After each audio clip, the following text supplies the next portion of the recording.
जी, अस्सलाम वालेकुम। उम्मीद है कि आप तमाम दोस्त खैरियत से होंगे और वीकेंड अच्छा गुज़र रहा होगा। जुमे वाले दिन के हवाले से बात करेंगे इंशाल्लाह। इसमें कुछ ख़बरें हैं इस्माइल इंडस्ट्रीज़ के हवाले से और सबसे बड़ी ख़बर जो है वो बजट का पास होना है, उस पर भी इंशाल्लाह हम बात करने की कोशिश करेंगे।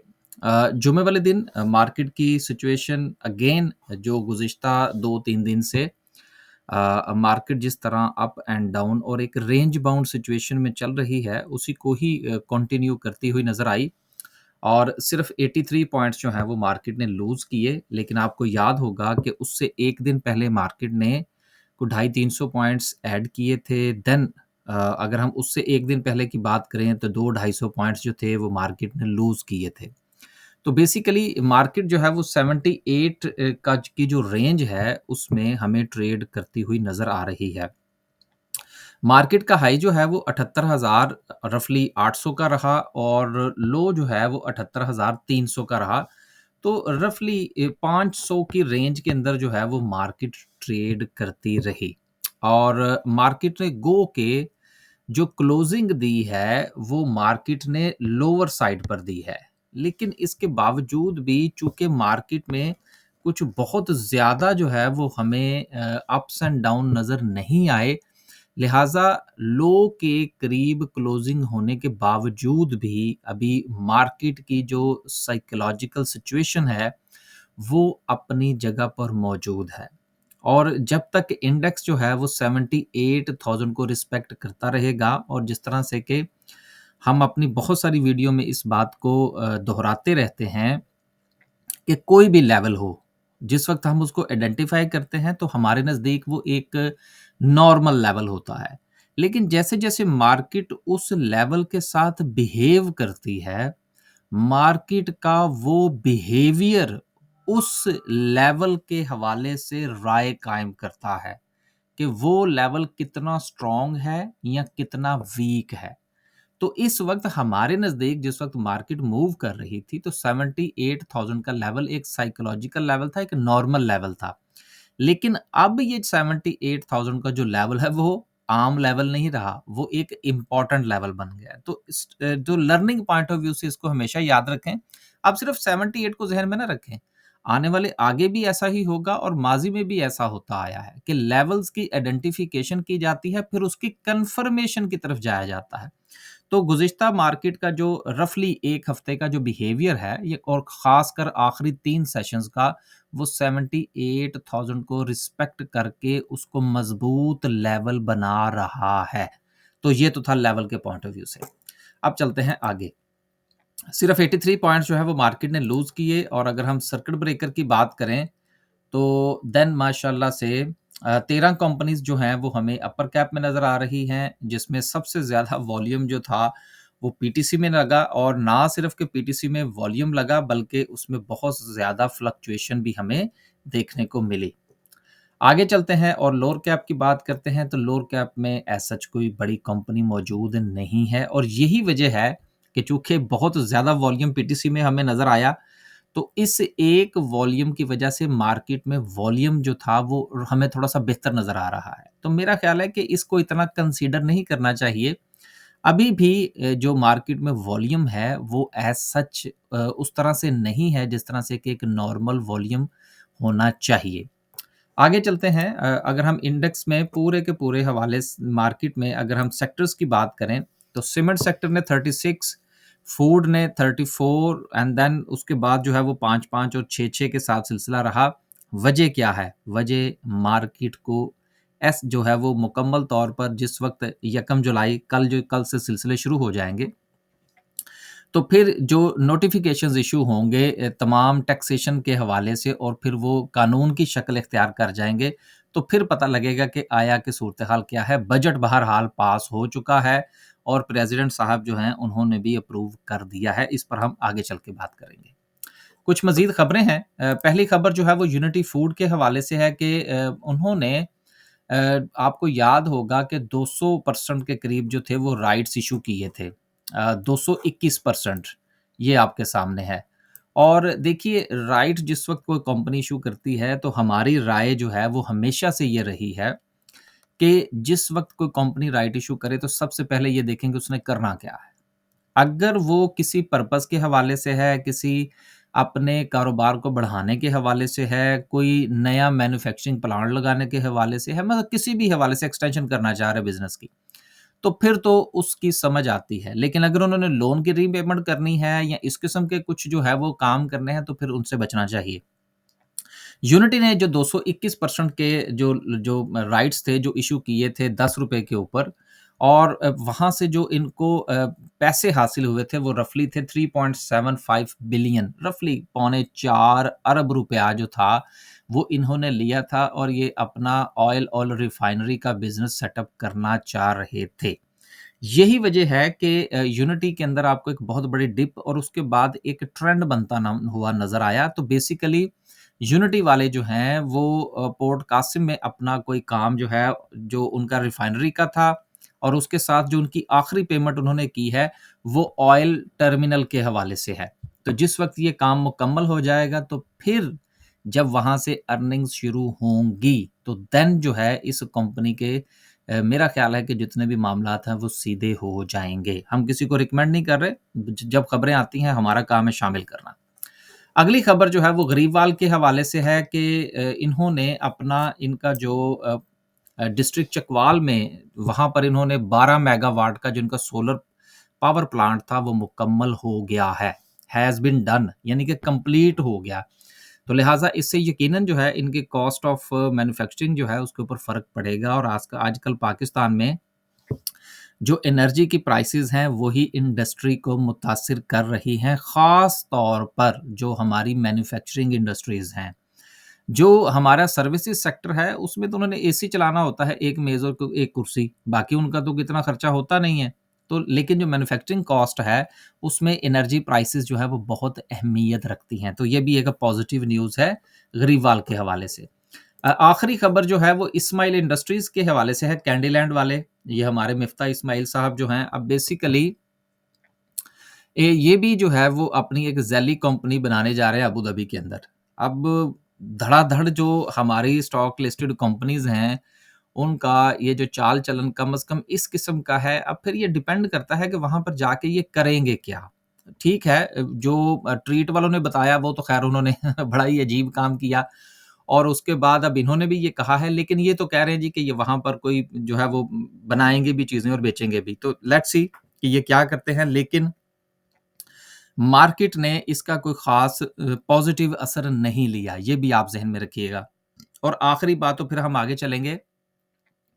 आखिरी बात ये है कि आपको याद होगा कि हेस्कोल का बेड़ा गर्क कब हुआ था, कि जब वो अपने अकाउंट्स उठा के बाहर ले गई थी, और उसके बाद उन्होंने वहाँ पर जो किया सो किया। ना यहाँ से कोई बंदा एफबीआर का जाए, ना जाके वहाँ पर चेक करे, और दीगर मामलात जो थे वो फिर उनके बेड़ा गर्क होना शुरू हुए।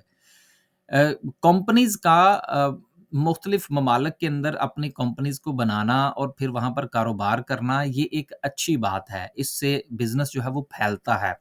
लेकिन देखना ये होता है कि आ गया कि वो कंपनी वाक़ईतन अपना कारोबार बढ़ाने जा रही है, या अपने टैक्सेशन के मामलात को ही डील करने के लिए वो 2-3 जगहों पर ऑफ़िसेज़ बना रही है। तो ये एक हमारे सेठों का रवैया रहा है, इसके ऊपर कड़ी नज़र रखने की ज़रूरत है। चूँकि आपने अपनी हार्ड मनी जो है वो उन प्रोजेक्ट्स के अंदर लगा रखी है। प्रोजेक्ट से मुराद उनके शेयर्स खरीद रखे हैं। तो जब आप अपना कारोबार करते हैं या किसी के साथ भी शेयरिंग पर बिज़नेस करते हैं, तो आप नज़र रखते हैं। तो स्टॉक मार्केट में भी बिल्कुल हम अपने ट्रेनिंग कोर्सेज़ में भी ये गुज़ारिश करते हैं कि आप इसको कोई जो है वो कोई अजीब-सा काम ना समझें, कोई फ़ितरत के कानून के मुताबिक सॉरी, फ़ितरत के कानून के मुखालिफ ना समझें, या हमारे जो आम कारोबार हैं, उनके मुखालिफ ना समझें कि ये कोई नई चीज़ है, इसके ऊपर भी आपने उसी तरह से नज़र रखनी है। तो बहरहाल जिनके पास इसका शेयर है वो अपना-अपना फ़ैसला करें कि उन्होंने क्या करना है। आखिरी खबर जो है वो ये है कि ज़रदारी साहब ने जो है वो बिल जो है वो पास कर दिया है। अब मुझे याद है कि जिस दिन से मैंने ये लफ़्ज़ इस्तेमाल किया था कि ये बजट हमने नहीं बनाया, ये आईएमएफ ने बना के हमारे हाथ में दिया, तो कुछ लोगों के मैसेजेस थे कि नहीं जी, ये आप ज़्यादती कर रहे हैं। तो ये देखें जी, आज उन्होंने हेडलाइन लगा दी है, अब इनको कोई नोटिस भेजें फिर। President Asif Ali Zardari approves IMF made finance bill. अब जो है वो अब ये जाने और वो जाने, तो हमारे भी कंधों से बोझ उतरा।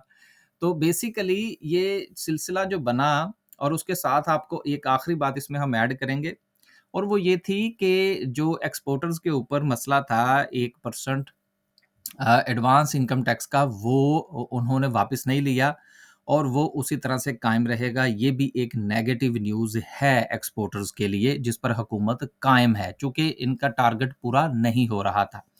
आखिरी बात ये है कि आया कि इस सारे मामले के अंदर पीटीआई क्यों गायब रही? बेसिकली बजट की अप्रूवल में और इसमें शोर-शराबा डालने में पीटीआई इसलिए हमें कुछ ज़्यादा नुमायाँ नज़र नहीं आई, क्योंकि पाकिस्तान पीपल्स पार्टी ने बड़ा ही पॉलिटिकली इसको खेला है और उसके खेलने की वजह ये थी कि आपको याद होना चाहिए कि जिस दिन बजट जो था वो असेंबली में पेश किया गया, उस वक़्त पीपल्स पार्टी मौजूद नहीं थी। फिर पीपल्स पार्टी ने इसको मीडिया के ऊपर बहुत ज़्यादा इस बजट के खिलाफ बातें की। वजह क्या थी? वजह ये थी कि इन दोनों ने एक-दूसरे को आँख कराई थी कि अगर हम दोनों एक साइड पर हो जाएँगे तो फिर मीडिया जो है वो पीटीआई को नुमायाँ करेगा। तो पीटीआई से वो छीनने के लिए जो पीपल्स पार्टी थी वो मद्दे मुकाबिल आ गई। अब मीडिया पर कवरेज बजाय इसके कि पीटीआई को मिलती फाइनेंस बिल के हवाले से, वो पीपल्स पार्टी को मिल गई और आखिर में पीपल्स पार्टी ने उसको अप्रूव करवा दिया। तो बेसिकली ये सियासत होती है जो कि खेली गई और पीटीआई वाले जो हैं वो बेचारे पीछे रह गए। तो ये होता है, हमें सिर्फ ये देखना है कि आया कि इससे मुल्क की जो है वो किस तरफ जाएगा। इस वक्त इंतहाई सख्त बजट है और आने वाले दिनों में फिलहाल राइट एट द मोमेंट हमें ऐसा कुछ नज़र नहीं आ रहा, माँ सवाए इसके कि आपको आईएमएफ का पैकेज इंशाल्लाह मिल जाएगा। उसके मिलने के बाद सफ़र शुरू होगा जब बैलेंस ऑफ पेमेंट्स मज़ीद बेहतर होंगी और हमारे थोड़े से जो दोस्त मज़ीद हैं वो कुछ पैसा देना शुरू करेंगे, तो फिर जिस तरह से कि गुज़िश्ता साल इन दिनों में मार्केट का पहिया भी चला था और इकोनॉमी का पहिया भी थोड़ा-सा चलना शुरू हुआ था, ये इंशाल्लाह सूरत-ए-हाल आहिस्ता-आहिस्ता ही आगे बढ़ेगी। रातों-रात किसी किस्म की कोई तब्दीली आती हुई नज़र नहीं आ रही। तो पीटीआई वाले जो हैं उनके साथ इन्होंने किया है पॉलिटिक्स और इसी का नाम ही पॉलिटिक्स है जो उनके साथ हुई है। वापस चलते हैं, लेकिन जो मेरी लास्ट वीडियो थी उसमें मैंने उमर अय्यूब के हवाले से एक बात की थी जिसका मुझे बहुत फीडबैक आया, उसका भी जवाब देना ज़रूरी है, वो भी मेरा ख़्याल है दे ही दिया जाए लगते हाथ।